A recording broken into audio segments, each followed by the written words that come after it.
परीक्षा इंस्टीट्यूट। दोस्तों आज आपके लिए लाया हूं मैं सेट नंबर A2 का सेक्शन नंबर ए।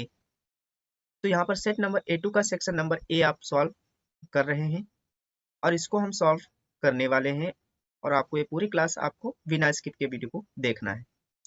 तो चलिए शुरू करते हैं आज के अपने इस सेशन को। लेकिन उससे पहले अगर आपने हमारी इससे पहले सेक्शन ए की वीडियो नहीं देखी है, मतलब सेट नंबर A1 की, तो वो आप जरूर देखिएगा। मैं पिन कर दूंगा उनका लिंक इसी में और देख लीजिएगा। तो सबसे पहले क्वेश्चन नंबर 1 क्या है? Read the passage carefully and answer the following questions. Passage को ध्यानपूर्वक पढ़ना है, फिर उसके आंसर देने हैं, यानी कि अनसीन पैसेज दिया गया है ये आपका। Many people complain that they have broken down their overwork. In the majority of such cases, the breakdown is more frequently the result of foolishly waste energy. If you would secure health, you must learn to work without friction. To become anxious or excited or to worry over needless detail is to invite a breakdown. Work, whether of brain or body, is beneficial and health giving, and the man who can work with the steady and calm persistency, freed from all anxiety and worry, and with his mind utterly oblivious to all but the work he has in hand, will not only accomplish for more than the man who is always hurried and anxious, but he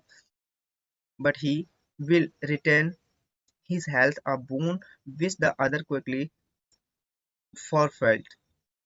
True health and success go together, for they are inseparably interviewed in the thought recome by the power of faith. Every enduring work is accomplished faith in the supreme faith in the overruling law, faith in your work and in your power to accomplish that work. Here is the rock upon which you must build if you would achieve, if you would stand and not fall.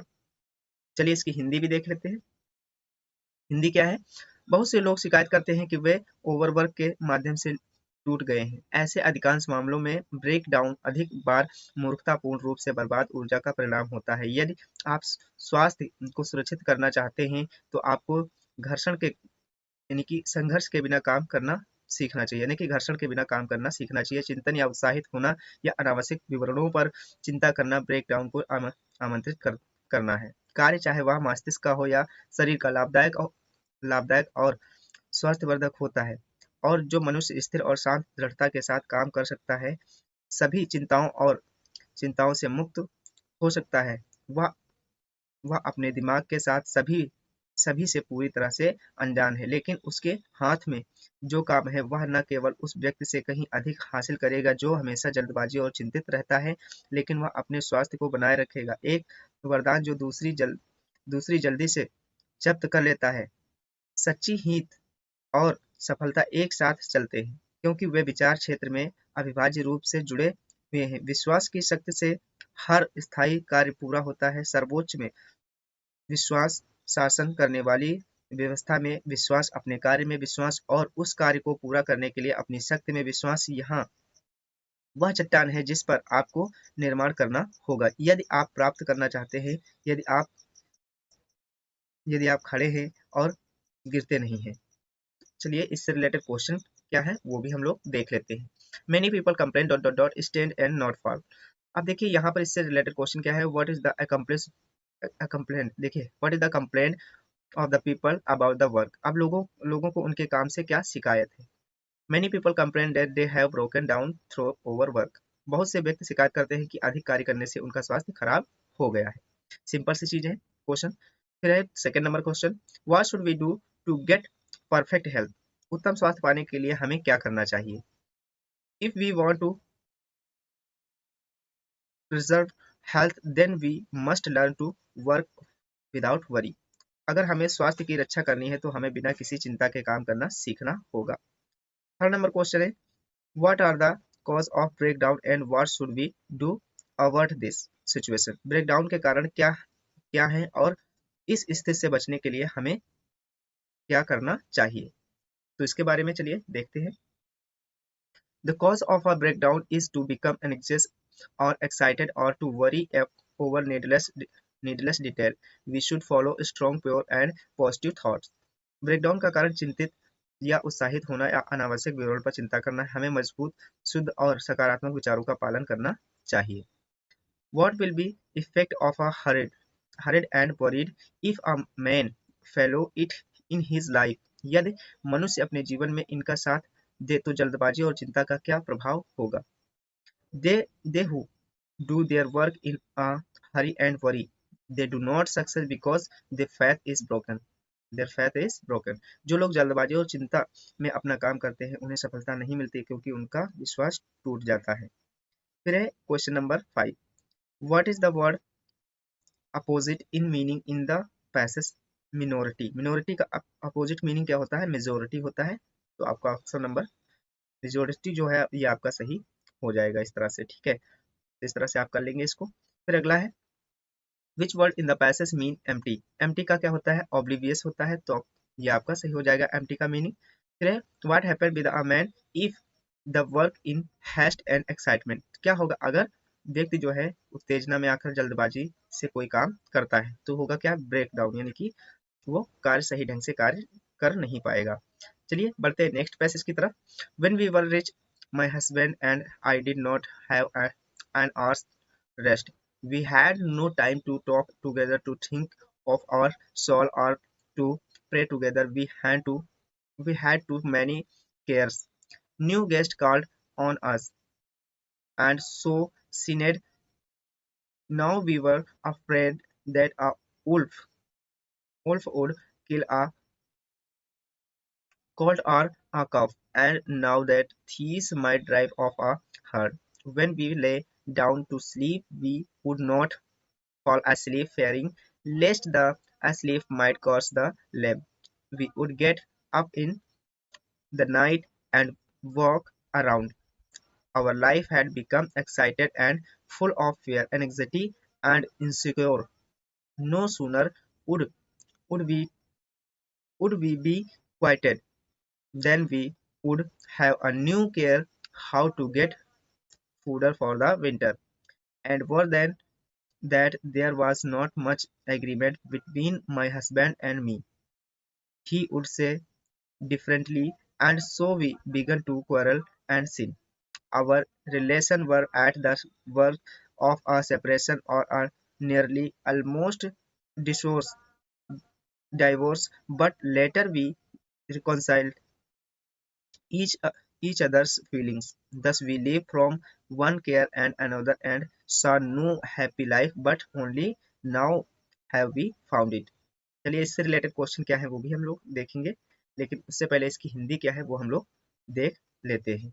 जब हम अमीर थे तो मेरे पिता और मेरे पास 1 घंटे का आराम नहीं था। हमारे पास एक साथ बात करने, अपनी आत्माओं के बारे में सोचने या एक साथ प्रार्थना करने का समय नहीं था। हमें बहुत परवाह थी कि नए मेहमान ने हमें बुलाया और इसलिए पाप पाप किया। अब हमें डर था कि एक भेड़िया एक कोल्ट या बछड़े को मार देगा और अब चोर एक झुंड को भगा सकते हैं। जब हम सोने के लिए लेट जाते थे तो हम सो नहीं जाते थे, इस डर से कि भेड़ के बच्चों को कुचल सकती हैं। हम रात में उठते और इधर-उधर घूमते थे। हमारा जीवन उत्साहित और भय, चिंता और असुरक्षित से भरा हो गया था।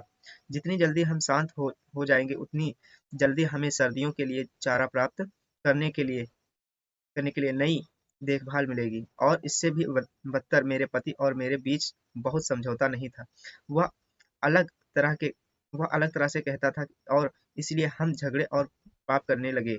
हमारे संबंध अलगाव या लगभग तलाक के कगार पर थे, लेकिन बाद में हमने एक दूसरे की भावनाओं को सुलझा लिया। इस प्रकार हम एक देखभाल से दूसरे में रहते थे एक एक दूसरे की देखभाल में रहते थे और कोई सुखी जीवन नहीं देखते थे, लेकिन केवल अब हमने इसे पाया है। चलिए इससे रिलेटेड क्वेश्चन क्या है वो भी हम लोग देख लेते हैं। Question number 1, what cares did the husband and wife have? पति और पत्नी को क्या परवाह थी? They had so many care, new guest card on us at so sinned. Now we were afraid that wolf would kill a cold or a cough, and now that the thieves might drive off hurt. देखिए, they had so many cares, उनको बहुत सारी परवाह थी, जैसे कि new guest called on us, की उनको नए मेहमान जो हैं वो आमंत्रित करेंगे, एड टू सो सिन, और उन्होंने कुछ ऐसे काम भी किए जो पाप काम थे। नाउ वी वर अफ्रेड, अब वो क्या थी, घबराई हुई थी, दैट की उल्फ जो भेड़ी हैं वो अपने बच्चों को कुचल देंगे, and now that thieves might drive of a herd, और कहीं चोर आकर के उन सारी चीजों को ना ले जाए, ऐसे बहुत सारी चिंताएं उनको सताती रहती थी, तो उनको ये सारी चीजों की परवाह करनी पड़ती थी। What is the writer's idea about the riches, अब देखो संपत्ति के बारे में, धन के बारे में लेखक का क्या विचार है। Excess of everything is bad, the writer's idea is a more riches is not beneficial for life, अति हर चीज की बुरी होती है, लेखक का विचार है कि अधिक धन जीवन के लिए लाभकारी नहीं है, ये लेखक का विचार दिया गया है। फिर अगला क्वेश्चन है हमारा, Why was there are no happiness in their life? उनके जीवन में सुख क्यों नहीं था? When we lay down to sleep, we would not fall asleep fear lest the the sheep might crush the lamb. We would get up in the night as the walk around. Our life had become excited and full of fear, anxiety and insecure. क्योंकि जब वो सोते थे तब वो क्या करते थे, वो we would not fall sleep, तो उनको नींद नहीं आती थी, फेयरिंग लिस्ट, ये सोच करके कि भेड़ी जो है वो क्रश द लैम्स, कभी मेमने को ना कुचल दें। We would get up in the night, और वो रात में उठ जाया करती है, इधर उधर घूमती। Our life had become excited, और इस प्रकार उनका जीवन जो था वो बहुत ही excited and full of fear, डर से भरा हुआ था और चिंता से भरा हुआ था, क्योंकि वो उस समय असुरक्षित महसूस कर रहे थे। Excess of everything is bad, do you consider that his dictum is rightly remark or not, and if why, आदि हर चीज की बुरी होती है, क्या आप मानते हैं कि उनकी उक्ति पर सही टिप्पणी की गई है या नहीं, और यदि क्यों। excess of everything is bad because the excess of anything destroy our life gradually, we are not able to enjoy our life in a good way, all time we were worried about the things which have more, and for it safely it correct remark, आदि हर चीज की बुरी होती है क्योंकि किसी भी चीज की आदि हमारे जीवन को नष्ट कर देती है, धीरे धीरे हम अपने जीवन का आनंद अच्छे तरीके से नहीं ले पाते हैं, हर समय हम उस चीज के बारे में चिंतित रहते हैं जो हमारे पास अधिक है, और उसकी सुरक्षा के लिए यह टिप्पणी सही है। तो इस प्रकार से ये भी क्वेश्चन आपका पूरा हो जाता है। What is word same in meaning, alienation, alienation का जो है सेम मीनिंग क्या होता है, सेपरेशन होता है। फिर है what is meaning of the phrase drive off, to leave some place by driving, to drive away, यानी कि किसी भी प्लेस को छोड़कर चले जाना, उसको कहते हैं drive of. What is the verb opposite in the meaning Discord, Discord का अपोजिट मीनिंग क्या होता है, रिकॉन्सिल, ठीक है, डिस्कॉर्ड का रिकॉन्सिल हो जाएगा, रिकॉन्सिल अपोजिट मीनिंग। तो इस प्रकार से आपका ये कंप्लीट हो जाता है पूरा पैसेज। तो आपको अगर वीडियो अच्छी लगी है तो आपको लाइक करना तो बनता ही है, और शेयर भी कर दीजिए इस वीडियो को, जिससे कि और भी लोग इस चैनल से जुड़ सकें। ओके, कीप वॉचिंग परीक्षा इंस्टीट्यूट।